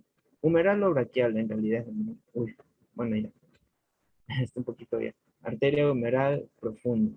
Listo, entonces, recordando, ¿qué estructura pasa por aquí? La arteria arteria circunfleja, escapular. ¿Qué estructuras pasan por el cuadrilátero de Velpo? Arteria circunfleja posterior y el nervio axilar. Y por abajo, el nervio radial y la arteria humeral profunda. Espero que puedan recordarlo, chicos, porque esto sí también lo preguntan en los exámenes. A veces quieren confundirlo con estos nombres, pero repasar un poquito, ¿no? Son tres áreas que deben recordar aquí. Dos triángulos y un cuadrilátero. Y la suma de estos dos, de este triángulo y este cuadrilátero, es otro triángulo, ¿no? Está así más o menos. Es como que este es el tríceps que está, bueno, ya este es el tríceps que está dividiendo. Este es un triángulo y este es un cuadrilátero. Por aquí pasa una estructura de arteria humeral circunfleja escapular. Y por aquí la arteria axilar y la arteria circunfleja posterior. Y bueno, eso destacar más que nada. Una estructura, dos estructuras, y abajo delimitado por el húmero, otra estructura más, por el triángulo húmero tricipital. Bueno, un poco más de geometría, lo pueden hacer bien bonito en su cuaderno, un esquema para que puedan acordarse. Estoy seguro que sí se van a acordar. Y no dejarse engañar o confundir por los términos. Que a veces puede ser, a primera vista sí lo he pasado por eso. Puede ser un poquito confuso, pero después ya se familiarizan más y seguir practicando y practicando.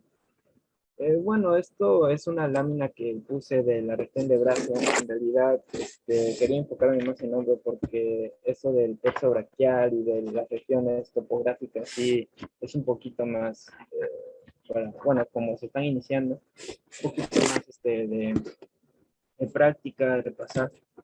Y bueno, de la región de brazo, ¿qué podría mencionar, no? Hay cuatro músculos en realidad. Aquí ha sido desinsertado bueno, sí es insertado el deltoides, pero también, ¿qué otros músculos reconocemos? Por ejemplo, el músculo coracobraquial, porque va desde la apófisis coracoides bueno, a la porción distal del húmero. Tenemos el músculo, perdón, el nervio, este es el nervio músculo cutáneo, eh, el músculo braquial, fue desinsertado el músculo bíceps braquial, que son dos cabezas, por eso se le llama bíceps. Y bueno, en la parte posterior tenemos el tríceps, ¿no? De la parte de brazo, en realidad, no he colocado más láminas porque, bueno, ya por un poquito de la cuestión del tiempo, quería enfocarme más en las figuras para que ustedes puedan verlo más gráficamente, ya que no hay piezas anatómicas por la distancia, ¿no? Pero, bueno, ¿qué podríamos mencionar del brazo? En el brazo tenemos cuatro músculos, ¿verdad? Habíamos mencionado, bueno, voy a mencionarlo aquí como tres del grupo anterior. Tres del grupo anterior. Oh, perdón, aquí lo voy a ver. Bueno, sí, tres del grupo anterior y uno del grupo posterior. ¿Cuáles son los tres del grupo anterior? Una vez más, el bíceps, el coraco braquial y aquí está el músculo braquial. Esos son los tres, coraco braquial y braquial. Bueno, ¿y cuál es el único posterior? El tríceps. El tríceps es el único posterior. Ajá. Ahora, ¿cuál es la función? Eh, recuerden que, bueno, aquí no se ve el músculo bíceps braquial, pero son dos cabezas, porción larga y porción corta. Las inserciones no, bueno, las pueden entender un poquito más repasándolas, ¿no? Pero me interesa más que nada la función. Eh, bueno, aquí no, bueno, eso podría ser un bíceps, pero bueno, ya. En realidad, ¿cuál es la función del músculo bíceps braquial? Tiene tres. La primera es la flexión del codo. Es porque se le reconoce como el principal músculo supinador. Ahí voy a revisar a esa lámina. El músculo bíceps tiene tres funciones. Bueno, voy a ponerlo aquí una apartado aparte. El bíceps es el principal músculo supinador. ¿Qué quiere decir el movimiento de supinación? La postura anatómica, o sea, cuando está con los brazos extendidos, pero la cara anterior del brazo y el antebrazo mirando hacia adelante. Entonces, ese movimiento de rotar el brazo hacia adelante, o mejor dicho, la cara anterior hacia adelante, es la supinación. Supinación del codo, la flexión del codo, porque sus fibras son verticales, entonces van a hacer que el codo vaya hacia arriba, ¿no? Y también la flexión del hombro. Flexión del hombro porque en este caso también las fibras están jalando el hombro hacia, bueno, lo que viene a ser el movimiento bueno, el movimiento de flexión de codo va de la mano con flexión del hombro. ¿Qué más? Este nervio músculo cutáneo, vemos su recorrido, ¿verdad? Está recorriendo el músculo coracobraquial, el músculo braquial, y el músculo bíceps que fue desinsertado. Como está recorriendo esos tres músculos, los está inervando a los tres. A los tres anteriores está inervando este nervio músculo cutáneo. En cambio, el músculo tríceps braquial está en la parte posterior. Si está en la parte posterior, en ese caso en la región del húmero, ¿qué nervio nos hace recordar? ¿Qué nervio pasa por la parte posterior? ¿Será el nervio cubital, el nervio axilar, el nervio mediano o el nervio radial? ¿Qué se les viene en la mente cuando digo parte posterior del brazo? Ese viene a ser el nervio, uy, disculpen, creo que fue compartir. Un lapsus, perdón chicos. Ya, ese viene a ser el nervio radial. El nervio radial es el único, el tríceps, perdón, es el único músculo del miembro superior que está siendo inervado por este nervio radial. Ajá. Listo. Y bueno, eso a grosso modo, ¿no? El coracobraquial se encarga de la flexión del hombro y la aducción del hombro. O sea, está como que jalando el hombro para adentro y también flexionándolo. O sea, ese movimiento de como que doblar, bueno, todo ese movimiento de flexión o que ya lo conocen como que meter el hombro es lo que está íntimamente relacionado. Braquial también, flexión del hombro. En cambio, si el tríceps está en la parte posterior, ¿de qué se encargará? De la extensión del cuerpo. Entonces, estos de aquí, este grupo de aquí, músculo cutáneo. Uy, disculpa, de nuevo. Ese grupo de ahí, el nervio músculo cutáneo. Y este de aquí, el radial. Uh-huh. ¿Qué más? Bueno, chicos, eso básicamente, en realidad quería incluir la región del codo, pero eso ya es un poquito más para profundizar bueno, más en otro apartado. Justamente ahí se menciona lo de los músculos epicondilos. Quizá en la próxima clase pueda añadirles esas diapos, así como una introducción, ¿no? Porque se las estoy debiendo. Es importante también recordarlo. Y bueno, eso serían las láminas que he preparado para el día de hoy. Y disculpen si a veces hablo un poco lento. Me gusta explicarlo así, de una manera un poco más con imágenes, más ilustrativa. No sé si de repente los aburrí un poquito, pero si los aburrí un poquito, pero esto es lo que tenía preparado para hoy, algo un poquito más oral, De repente ustedes tienen a su disposición algunos videos, algunos recursos, banco de preguntas también. Espero que les haya ido, o bueno, les haya gustado algunas preguntas de hoy. Ya se viene el post-test, chicos. Así que, nada, también quedo a su disposición si tienen alguna duda, alguna pregunta. Algo que creo que hay alguna duda en el chat. ¿Cuáles eran las lesiones del nervio axilar? Ok, ok. Un segundo. Mm.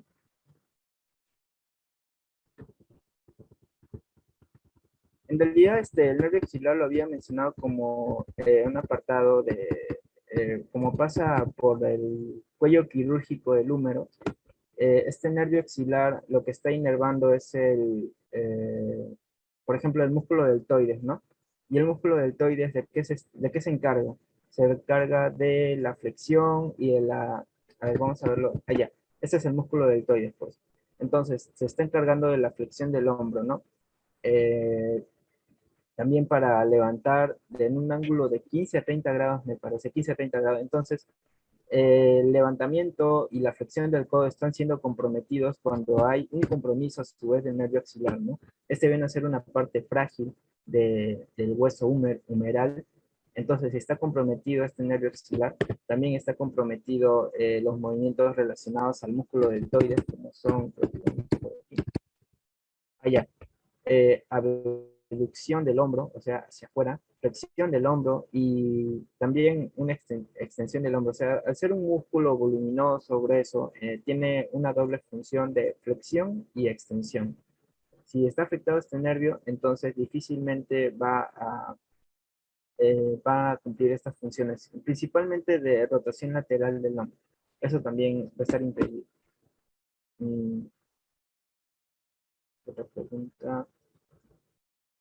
Y bueno, y bueno, eso es lo que pude leer en el chat, chicos. Si tienen alguna pregunta más del plexo braquial, quizá pueda eh, ordenarlo un poquito más. Les prometo, chicos, que voy a ordenar más estas diapos, porque ahorita, por ser la primera ponencia, quizá la premura del tiempo y ello. eh, pero de todas maneras, muchas gracias por escuchar, por resistir también. Anatomía es un curso largo, extenso, y es necesario que tengan todo muy ordenado y sobre todo una repetición espacial. ¿Por qué cuando se lesiona el nervio cubital queda la mano en garra? Un segundito.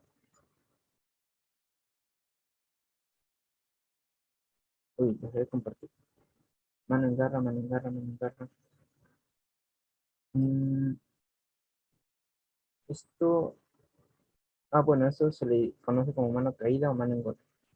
Nervio cubital. Este, a ver, un segundo. Nervio, la mano en garra, ese signo en realidad no lo había agregado aquí, pero no lo puse en realidad, no había examinado tanto de ese tema a profundidad, solo de la mano caída o mano en gota. Mano en garra creo que es, claro, es como, mm, este, sí, sí, no lo recuerdo ahora, no lo tengo ahora tanto a la punta de la lengua, pero queda también como algo pendiente. Correcto, correcto. Sí, bueno, ahora te mentiría si te dijera que tengo ahorita a ver, un segundito voy a poner aquí. Chicos, ¿alguna otra observación, pregunta? Ya. Sí, lo que pasa es que el nervio cubital, bueno, esto ya es de la parte de mano, pero el nervio cubital tiene una inervación de lo que son algunos de los músculos, sobre todo de lo que es el primer y segundo dedo, ¿no? Bueno, los primeros dedos en realidad. Cuando no hay y bueno, este nervio cubital se encarga más que nada de la flexión de esos primeros dedos de la mano. Si no está funcionando, si está lesionado ese nervio cubital, en la fractura justamente de lo que es, bueno, en la parte del codo, entonces no hay una buena flexión de esos primeros dedos de la mano. No lo he puesto en la en mi lámina, pero sí es tal como dicen, ¿no? No hay una correcta flexión de los primeros dedos de la mano y es como que el cuarto y el quinto dedo quedan flexionados porque la persona trata de flexionarlos, pero los primeros no. Entonces, se da justamente ese signo, ¿no? Mano en garra, porque no hay una correcta movimiento de eh, justo de esta flexión, más bien se da una hiperextensión. Cuando no funciona correctamente esos músculos, sucede todo lo contrario, una hiperextensión de las primeras falanges, mientras que las últimas sí están flexionadas, por eso es que se le da esa denominación. Sí, mis disculpas, no lo había agregado aquí, pero gracias por mencionar. Signo de Sprengel, abducción. Hmm, Ese signo de Sprengel, tampoco lo había notado. Sí lo encontraste así, disculpa, Iván, signo de Sprengel. Sí, tengo entendido que es la escápula alada, ¿sí? Ya, correcto, correcto. Yo lo, correcto. Lo puse así como signo de Sprengel. No, solo, sí, sí, solo decía escápula alada, pero no Ya. sé. O sea, pero Gracias, mi gracias. pregunta es si es que afecta solo o sea, afecta la abducción de algún tipo o solamente genera una parálisis en esa zona. Ya, gracias. A ver, bueno, primero que nada viene a ser una deformidad, ¿no? Porque en realidad sí, no, la escápula no puede regresar a su sitio normal. A ver, un segundo. Eh, claro, es una inmovilidad, pero además de ello, a ver, recordando, el nervio torácico largo tiene una función motora sobre el serrato anterior. Este serrato anterior bueno, tiene función accesoria en inspiración y también tiene la función de mantener la escápula en esa posición. Entonces, lo de la inmovilidad es correcto. Lo de la abducción, te refieres a la rotación externa, ¿no? Eh, no estaría tan seguro sobre decir abducción porque eso más lo relaciono con el manguito de los rotadores. No lo había visto tanto relacionado al signo de Sprengel, pero si tienes una información así que te diga, porfa, si podrías compartirla, porque al menos yo no lo tenía así. No, como duda, digo si es que generaría alguna afección en ese tipo de movimiento. No lo encontré así, la verdad. La verdad es que no, solo en la parte de inmovilidad sí podría confirmarte, pero en lo otro no. No, ok, gracias. Sí, gracias a ti. Profesor, una Eh, consulta. El nervio Hola, radial pasaba dijo que entre el epicóndilo lateral y el cóndilo, ¿verdad? epicóndilo lateral, ajá, el canal epitrócleo olecraniano. Está aquí Ya, la gracias. figura. No, Sí, perdón, el radial. el radial, el radial. Sí, entre el epicóndilo lateral, ¿verdad? Y el cóndilo. Eh, es el nervio radial, a ver, un segundito. Aquí está la figura, para que lo puedan ver. Ya, claro, aquí lo tienes. Este es el cóndilo y este es el epicóndilo lateral. Por ahí pasa el nervio radial. Recuerden que esta es la parte lateral y esta es la parte medial. Ujú. Sí, tienes razón. Gracias. Estos son bueno, los principales nervios que van a encontrar. Su recorrido más que nada. Sería más explicativo ver cuál es el recorrido entre músculos, ¿no? No me quise meter tanto a ello para no confundirlos, o bueno, no parecer un poquito más así como que más cargado de información, pero que sepan esto ya es importante para su iniciación, ¿no? Para que vayan estudiando, investigando más a fondo este tema. Ujú. ¿Qué más? Bueno, un dato adicional más, o recalcarle más esta imagen, rescatar esta imagen. Este es el nervio músculo cutáneo, ¿verdad? Entonces, el bíceps braquial que fue desinsertado, se supone que tiene bueno, tiene una posición así como que diagonal, ¿no? Entonces, este nervio músculo cutáneo en realidad está pasando entre ambos músculos. Tiene un trayecto oblicuo descendente. Además de eso, se ubica en el surco bicipital lateral. Eh, ¿Qué más? bueno, ya en el antebrazo ya cambia de nombre, ¿no? O sea, este músculo tiene función motora, pero en el antebrazo se le denomina como el nervio cutáneo antebraquial lateral. ¿Recuerdan que en el plexo braquial había un nervio cutáneo antebraquial medial? Eh, Aquí está el nervio cutáneo antebraquial medial, cutáneo antebraquial medial. ¿Y cuál es el cutáneo antebraquial lateral? Es la continuación del nervio músculo cutáneo. Ambos tienen función sensitiva. O sea, se dan cuenta que un nervio puede tener función motora y después en su recorrido pasa a ser función sensitiva. Porque así sucede, o sea, pueden inervar músculos, pero también puede inervar la piel, por lo cual corresponde a la parte sensitiva, es decir, su ramo terminal. Sobre todo en la parte de mano, ¿no? Cuando ya veamos mano, vamos a ver que el nervio mediano tiene función tanto motora como sensitiva y es una de las partes más importantes. Cuando veamos, por ejemplo, el túnel carpiano, el trayecto de estos nervios por estas áreas, tienen bueno, uno de lo que ya dijo nuestro compañero, la mano engarre, ¿no? Compromiso del nervio cubital cuando hay una fractura a nivel, en este caso, o bueno, perdón, un compromiso a nivel de la diáfisis o del cuello quirúrgico también. Ujú. Hay tablitas también que resumen bien cuál es la función y inervación de los músculos. ¿Qué más? ¿Qué más? ¿Qué más? Eh, bueno, después ya seguiría la parte del codo, que no la puse aquí en la lámina por cuestiones tal vez de tiempo. Si tienen alguna otra consulta también, chicos, tal vez cómo, eh, bueno, yo les recomendaría más que nada tener ahí ahora que todavía no inician clases, tener su banco de preguntas, ¿no? De repente, unos REM, si usan Anki también, en buena hora. Porque, ¿cómo se dicta anatomía en Sanfer, no? Sobre todo en virtual. La doctora Mesa lo que hace es pedirles, bueno, si estás de buen humor, quizá les ponga claves, pero si está en modo así, bueno, siempre está en modo como que trata de que el estudiante pueda explayarse. Entonces les pide preguntas para llenar y ahí traten más que nada de tener sus resúmenes, sus bancos de preguntas para que puedan hacer el examen con éxito. Puedan explayarse en la parte de inervación, irrigación, tengan sus tablitas también, tengan ahí bueno, no sé si pueden ver QuickMedic, Villamedic, también que tienen buen material, ahí también. Su Netter, también repasen de ahí, repasen de ambas fuentes. El Moore también es un buen libro. ¿Qué más? Las inserciones en realidad se pueden marear si lo ven por primera vez.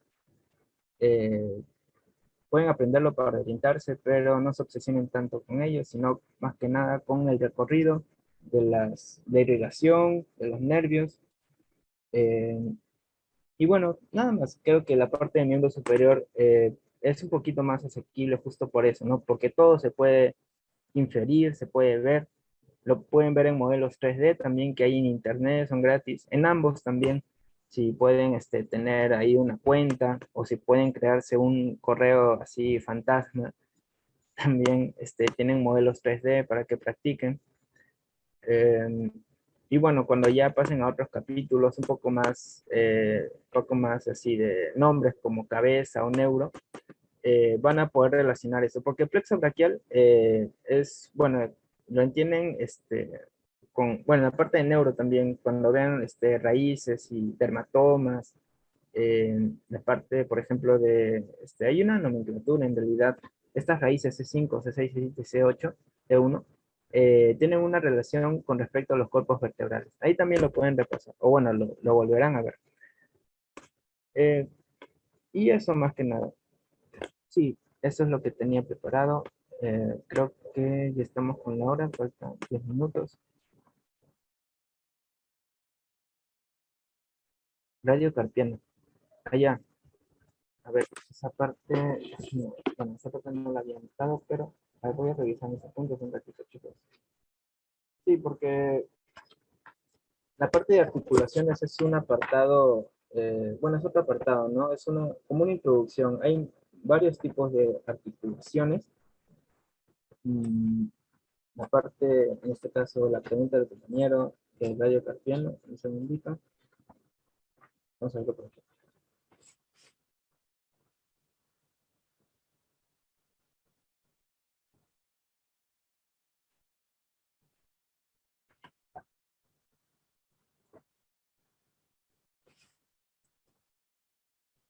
Mm. Bueno, esta pregunta, un segundo. Había una articulación en específico que me ha hecho acordar la pregunta, pero bueno, ¿qué tipo de articulación es móvil, verdad? Entonces es una articulación sinovial. Toda articulación sinovial es móvil. Hay una conexión, bueno, el radio en realidad, a ver, voy a poner aquí, ya aprovechando la pregunta del compañero, porque hay, ¿cómo decirlo? Los huesos del carpo, son 8 huesos del carpo. Voy a ponerlo aquí en una diapositiva. Bueno, porque la pregunta lo merece, ¿no? Hay 8 huesos del carpo y hay una mnemotecnia en realidad. Es un poquito graciosa la primera vez que lo escuchan. Se llama SPP, rata grande ganchosa. ¿Por qué? Porque lo van a ver así como que ya imaginen, este es el radio. No soy tan buen dibujante, pero ya este es el radio. Es un poquito más grueso de la parte distal. Este es el cúbito, imagino, rosillo. Esta es la membrana interósea. Y bueno, siempre recuerden que el pulgar viene a ser el primer dedo, así que si este es nuestro brazo derecho, lo estamos viendo así como que si tuviéramos nuestro brazo de frente, ¿ya? Entonces tenemos aquí 4 carpos, 4 huesos del carpo, que están íntimamente relacionados. Uy, bueno, no lo dibujé tan precisamente, pero son 4 huesos que están en relación con eh, los dos huesos largos del antebrazo. Eh, y bueno, ¿por qué mencioné esa mnemotecnia, no? Porque en realidad el primero, ¿qué viene a ser? Viene a ser, bueno, voy a ponerlo aquí. Bueno, ese pipí, bueno, uno, dos, tres, cuatro. Tres, cuatro. Ya, yo lo recuerdo así, ¿ya?